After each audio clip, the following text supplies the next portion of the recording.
নমস্কার বন্ধুরা, education centre চ্যানেলের পক্ষ থেকে সবাইকে স্বাগত জানাই। তো রেলওয়ে রিক্রুটমেন্ট বোর্ডের পক্ষ থেকে আরপিএফ কনস্টেবল এবং এসআই নিয়োগ শুরু হয়ে গেল 15/4/2024 থেকে 14/5/2024 পর্যন্ত কিন্তু এই রিক্রুটমেন্ট চলবে। দেখো নিচে দেখাচ্ছি তোমাদের।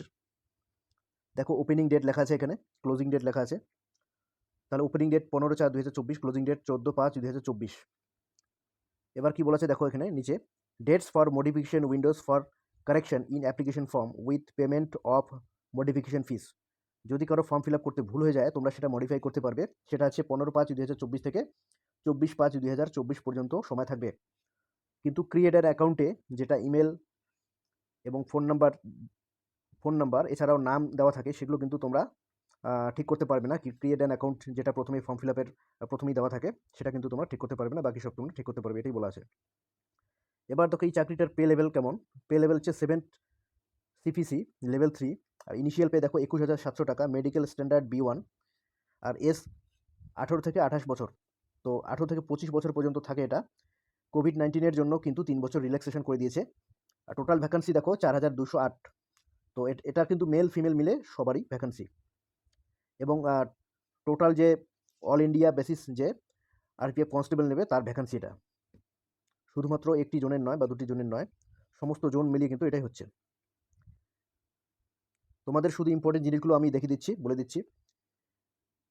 দেখো এখানে এলিজিবিলিটি মাধ্যমিক পাস হতে হবে তোমাদেরকে, এবং যেদিন শেষ তারিখ অ্যাপ্লাইয়ের সেই শেষ তারিখের আগ পর্যন্ত তোমাদেরকে এই সার্টিফিকেট পেয়ে থাকতে হবে। কেউ যদি পরীক্ষা দিয়ে থাকো বা সার্টিফিকেট আসেনি তারা কিন্তু অ্যাপ্লাই করতে পারবে না। তো এই পরীক্ষাটা 3টি ধাপে হবে। কী কী ধাপ? প্রথমে হচ্ছে সিবিটি টেস্ট হবে, লেখা পরীক্ষা। এরপর হবে এরপর দৌড়, হাই জাম্প, লং জাম্প, তারপর বডি ফুলানো, এগুলো আছে। তারপর হবে ডকুমেন্ট ভেরিফিকেশন। দেখো এখানে নেগেটিভ মার্কিং দেওয়া আছে 1/3। দেখো এখানে এজ লিমিট, এখানে দেখতে পাচ্ছ constable prescribed age limit in normal course, মানে 18 থেকে 25 ইয়ার পর্যন্ত থাকে আর কি। কিন্তু এবছর 18 থেকে 28 বছর পর্যন্ত নেওয়া হচ্ছে। নিচে লেখাই আছে কারণটা দেখো, to provide relief to many candidates who may have exceeded the age limit and missed the opportunity to participate in a railway recruitment due to the COVID-19 pandemic. It has been decided to grant a one-time age relaxation of 3 years beyond the prescribed upper age limit for the post of constable. তো 3 বছরের age relaxation দেওয়া আছে। তো এখানে দেখো কার কার কত age relaxation দেওয়া আছে। প্লাস SC ST হলে যার 28+5 মানে 33 বছর বয়স পর্যন্ত SC ST অ্যাপ্লাই করতে পারবে। আর OBC তাহলে 28+3 31 বছর পর্যন্ত কিন্তু অ্যাপ্লাই করতে পারবে। তো বাকিগুলো একই রকমভাবে +3+6 করে নেবে তোমরা। এক্স সার্ভিসম্যান দেখো দেওয়া আছে এখানে। তো এইভাবে তোমরা এটা, এখানে যেটা দেওয়া আছে উপরের দিকে 18 থেকে 28, এটা হচ্ছে জেনারেলদের জন্য, আনরিজার্ভদের জন্য। এবার দেখো এখানে কি লেখা আছে, ইম্পর্টেন্ট লেখা আছে দেখো, candidates must note that the date of birth field in their application should be same as recorded in their matriculation SSLC or an equivalent certificate. মানে ক্লাস 10-এর যে সার্টিফিকেট আছে সেখানে যে বয়স লেখা থাকবে সেই বয়স অনুযায়ী কিন্তু এখানে ক্যালকুলেশন করা হবে। No subsequent request for change in date of birth will be considered. মানে পরবর্তীতে কোনো যদি চেঞ্জ করতে চাও, আমার ডেট অফ বার্থ এটা, আমার ডেট অফ বার্থ এইভাবে বললে কিন্তু হবে না, বা কোনো যে কাগজ নিয়ে আসো তাহলে কিন্তু হবে না। মাধ্যমিকের অ্যাডমিটে যেটা লেখা থাকবে সেই অনুসারে কিন্তু হবে। ঠিক আছে। এবার এডুকেশনাল কোয়ালিফিকেশন দেখো, please see annexure A. Annexure A দেখতে বলেছে এডুকেশনাল কোয়ালিফিকেশনের জন্য। এখানে এডুকেশনাল কোয়ালিফিকেশন মাধ্যমিক পাস চেয়েছে। ঠিক আছে। এবার দেখো কার কত টাকা লাগবে, ফি লাগবে ফর অল ক্যান্ডিডেটস এক্সেপ্ট ক্যাটাগরির ক্যান্ডিডেট ছাড়া সবাইকে কিন্তু 500 টাকা করে ফি দিতে হবে এই পরীক্ষার জন্য। আর হচ্ছে যারা SC ST ex serviceman, female, minorities or economical backward class যারা আছো তাদেরকে 250 টাকা করে কিন্তু দিতে হবে। আচ্ছা, এখানে একটা ইম্পর্টেন্ট নোট দেওয়া আছে, যারা পরীক্ষা দেবে সিবিটি, ঠিক আছে, তারা কিন্তু রিফান্ড পেয়ে যাবে। তো তোমরা যখন অ্যাপ্লাই করবে তখন কিন্তু তোমাদের ব্যাঙ্ক ডিটেল চাওয়া হবে, সেটা ঠিকমতো দিতে হবে। তাহলে তোমরা যারা পরীক্ষায় বসবে তাদের কিন্তু টাকাটা দেওয়া হবে। শুধু অ্যাপ্লাই করলে হবে না, পরীক্ষাটা দিতে হবে, তবেই তোমরা রিফান্ডটা পাবে। রেলের পরীক্ষার নিয়ম এটা।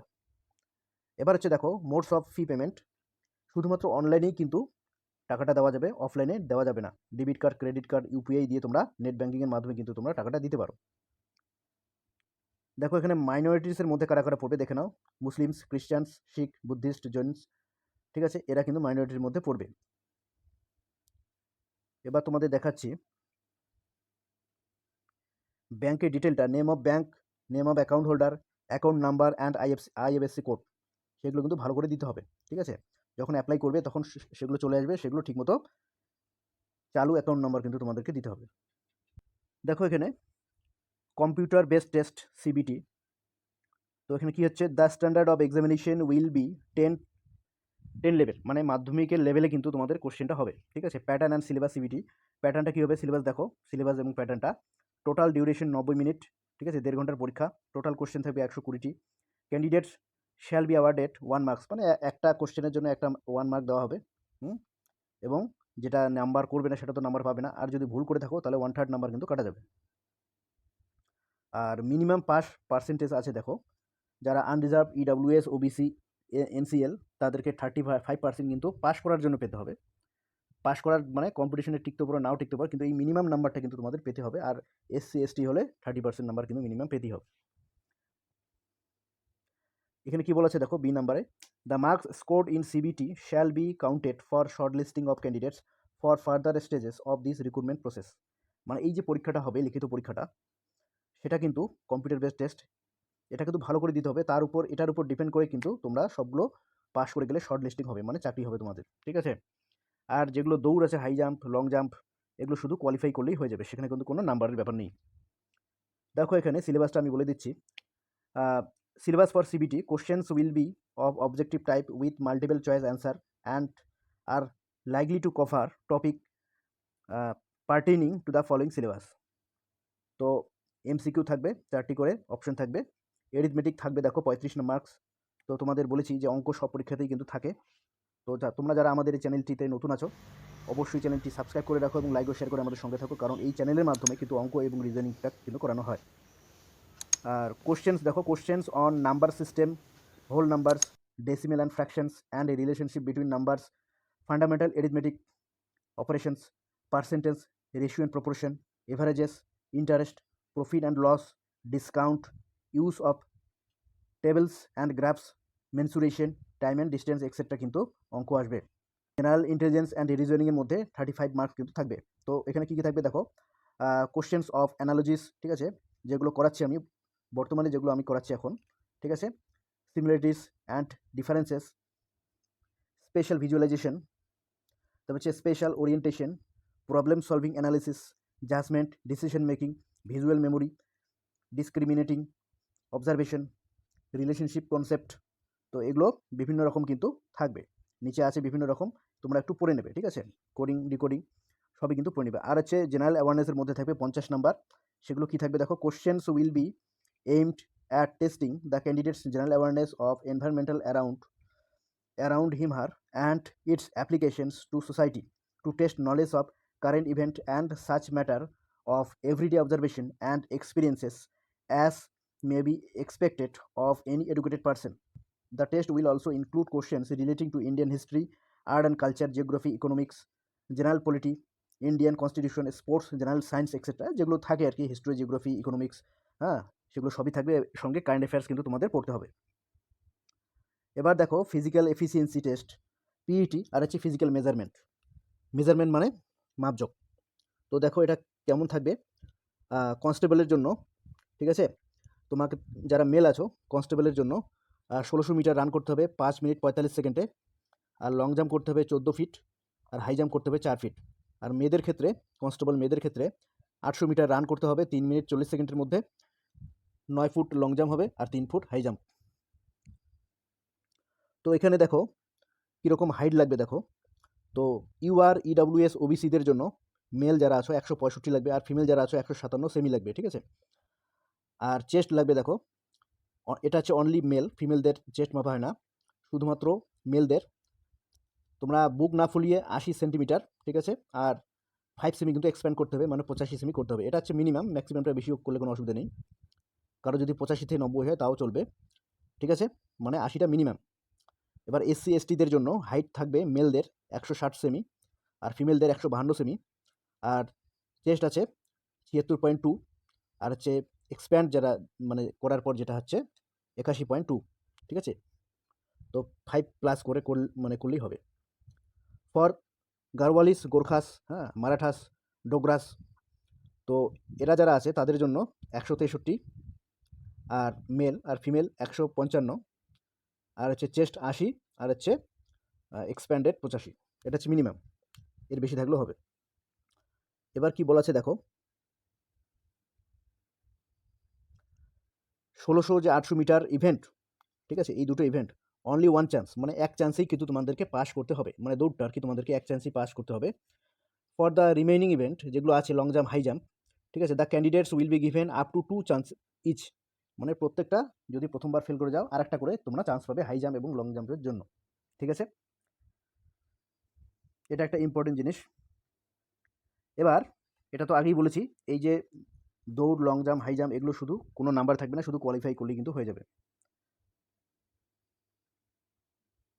এরপর হবে ডকুমেন্ট ভেরিফিকেশন, সেটা তো তোমরা সবাই অনেকেই জানো, ডকুমেন্টগুলো ভেরিফাই করবে। তো আমি অ্যাপ্লাই কী করে করবে সেটা আমি তোমাদের দেখাচ্ছি, এই যে হাউ টু অ্যাপ্লাই, ঠিক আছে, এটা তোমরা অ্যাপ্লাই করবে এখন, এটাই তোমাদের ইম্পর্টেন্ট জিনিস। Candidates must read all information and instruction carefully before filling the online application to prevent mistake.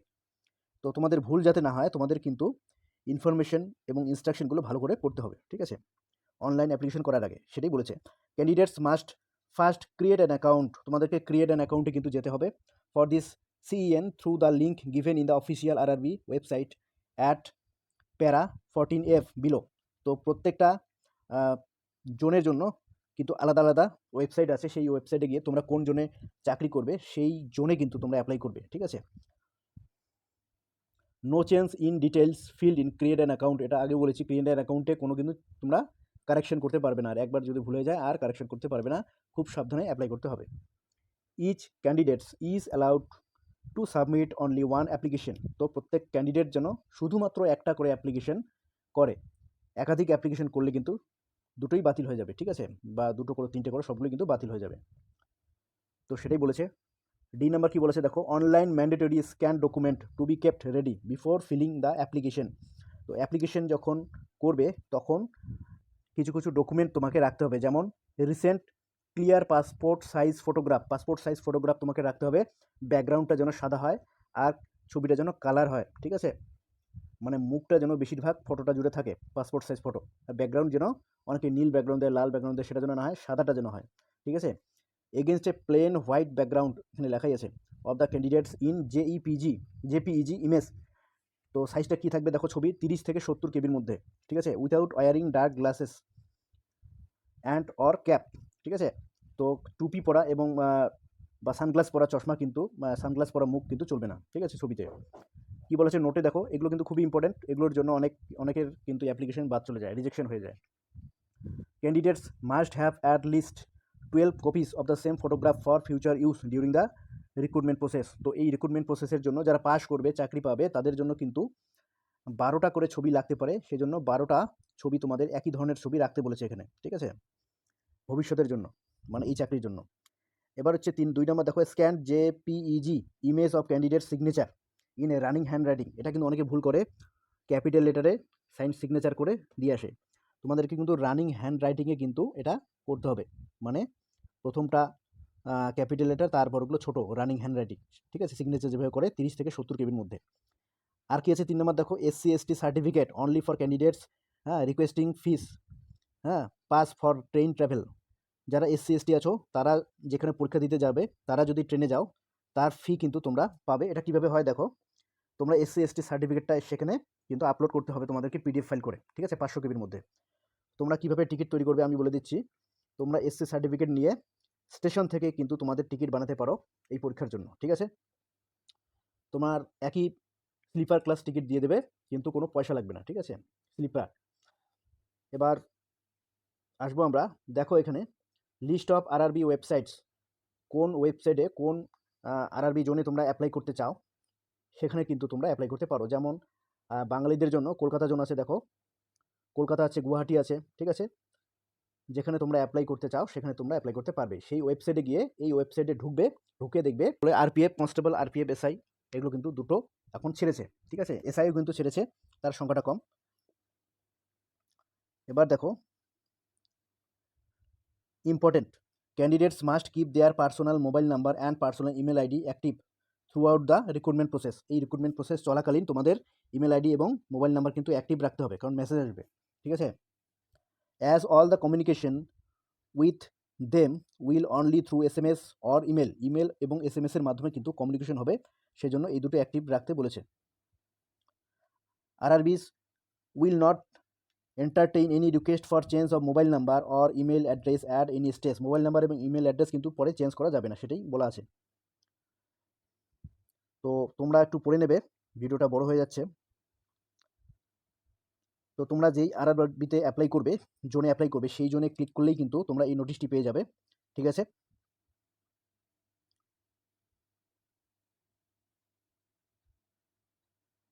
তো বন্ধুরা, আমাদের ভিডিওটি কেমন লাগলো? তোমরা যদি আমাদের এই চ্যানেলে নতুন হয়ে থাকো, অবশ্যই চ্যানেলটি সাবস্ক্রাইব করে রাখো এবং লাইক ও শেয়ার করে সঙ্গে থাকো। দেখো এখানে কনস্টেবলের আনরিজার্ভ যে আছে, দেখো 1450টি সিট আছে, আর এসসিদের জন্য 536টি, মেলদের জন্য আর কি বলছি। এসসি 268, ওবিসি 966, ইডাব্লিউএস 357, টোটাল হচ্ছে 3577, এটা মেলদের। আর ফিমেলদের একই রকমভাবে টোটাল হচ্ছে 631। তো মেল ফিমেল উভয়ই কিন্তু অ্যাপ্লাই করতে পারবে। তো কেমন লাগলো আমাদের এই ভিডিওটি কমেন্ট করে জানাবে, যদি কোনো জানার থাকে জানাবে, কমেন্ট করবে, আমি বলে দেবো। তো আজকে এই পর্যন্তই, সবাই ভালো থাকো এবং তাড়াতাড়ি অ্যাপ্লাই করে দাও, বেশি দেরি করবে না, লাস্ট ডেটের জন্য কিন্তু অপেক্ষা করবে না কখনো।